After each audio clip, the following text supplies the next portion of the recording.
సంవత్సరాల కాలంలో ఇన్ని లక్షల కోట్ల అప్పు చేసినా కూడా ఎన్నికల్లో ఓటమి పాలేం, శాసనసభ ఎన్నికల్లో. ఆ తర్వాత పార్లమెంటు జరిగిన ఎన్నికల్లో ఒక్క సీటు కూడా రాలే, ఒక్క సీటు కూడా రాలే. ఏ లెక్క ప్రకారం మళ్ళీ పరిపాలన మాట్లాడతారు, మీరు మళ్ళీ పరిపాలన కావాలని కోరుకుంటారని కింద మీ బాకా ఊదే పత్రిక, మీ బాకా ఊదిరికే టీవీ ఛానల్లో ఊదరగొట్టే కార్యక్రమం చేస్తున్నారు. అడ్డగోలుగా అడ్డదిడ్డంగా సంపాదించినటువంటి కోట్ల రూపాయలు ఖర్చు పెట్టే కార్యక్రమం చేసి తెలంగాణను భ్రష్టు పట్టించి అన్ని రంగాలను సర్వనాశనం చేసి అవినీతిని అందలానికి ఎక్కించి ప్రజాస్వామ్యానికి పాతరేసి కుటుంబ పరిపాలన చేసి ఇవాళ సన్నాయి నొక్కుతూ మాట్లాడుతూ ఉన్నారు. మళ్ళీ మీకు అధికారం రావడం అనేది కల్లా వచ్చేటువంటి ఎన్నికల్లో మీ కళ్ళారా మీరే చూడబోతా ఉన్నారు.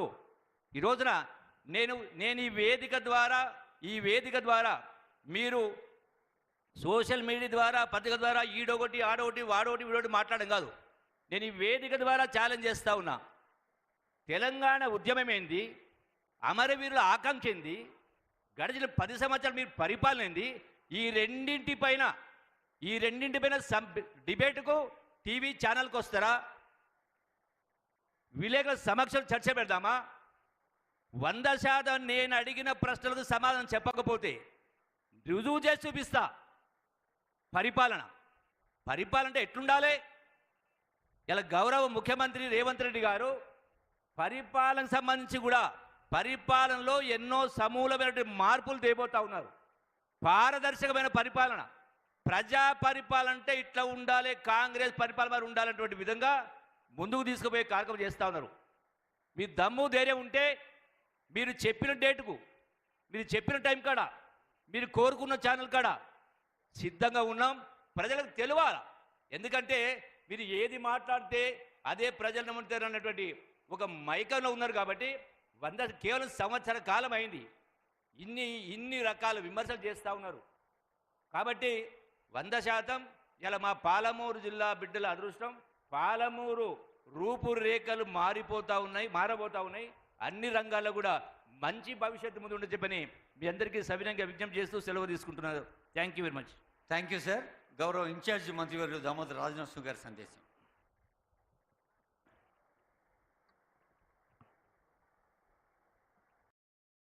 సభాధ్యక్షులు డాక్టర్ వర్ణికారెడ్డి గారు, ఎక్కువ సమయం తీసుకోను, మనందరి ప్రియతమ నాయకుడు రాష్ట్ర ముఖ్యమంత్రి గారు మిమ్మల్ని ఉద్దేశించి మాట్లాడాలి, ప్రసంగించాలి. ఎక్కువ సమయం తీసుకొని 2 ముచ్చట్లు చెప్తాను. వేదికను అలంకరించిన పెద్దలందరూ, ఈనాటి ఈ సమావేశానికి విచ్చేసిన నారాయణపేట జిల్లా కాంగ్రెస్ అభిమానులు, కార్యకర్తలు, పాత్రికేయ మిత్రులారా, గత 14 సంవత్సరాల్లో కాంగ్రెస్ ప్రభుత్వం, రేవంత్ రెడ్డి గారి ప్రభుత్వం ఏం పనులు చేసిందని సుదీర్ఘంగా చెప్పకుండా ప్రతి అంశం పైన ఏ మాట ఇచ్చిందో ఆ మాట నిలబెట్టుకునే ప్రయత్నము కాంగ్రెస్ ప్రభుత్వం చేసింది. ప్రధానంగా 6 గ్యారంటీలే కాదు, రుణమాఫీయే కాదు, ఇందిరమ్మ ఆత్మీయ భరోసానే కాదు, గత 10 సంవత్సరాలలో రేషన్ కార్డు లేకపోతే ఈరోజు రేషన్ కార్డు ఇవ్వడానికి సిద్ధంగా ఉన్నది. గత 10 సంవత్సరాల్లో ఇండ్లు లేవు కానీ ఒక్కొక్క నియోజకవర్గానికి 3500 ఇండ్లు మంజూరు చేసింది. అదే రకంగా యావత్ భారతదేశంలో నారాయణపేట మొట్టమొదటి ప్రాంతము, గ్రామము ఎక్కడైతే లేదా మహిళా సంఘాలు పెట్రోల్ బంకులు నిర్వహించబోతున్నారు. అదే రకంగా 2 అంశాలను నేను ప్రస్తావిస్తాను. ఒకటి కులగణన, రెండవది తెలంగాణ రాష్ట్రానికి సంబంధించి వర్గీకరణ. 1900 ఆనాడు 1931లో కులగణన జరిగితే మళ్ళీ దేశంలో మొదటి రాష్ట్రము కాంగ్రెస్ ప్రభుత్వము 2004-2005లో తిరిగి కులగణన చేసింది.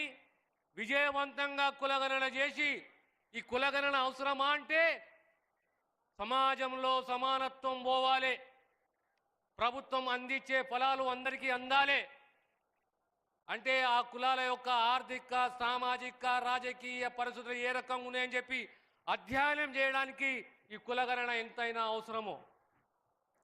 ఈరోజు విజయవంతంగా కులగణన చేసి అదేవిధంగా 30-40 సంవత్సరాల ఆంధ్ర రాష్ట్రము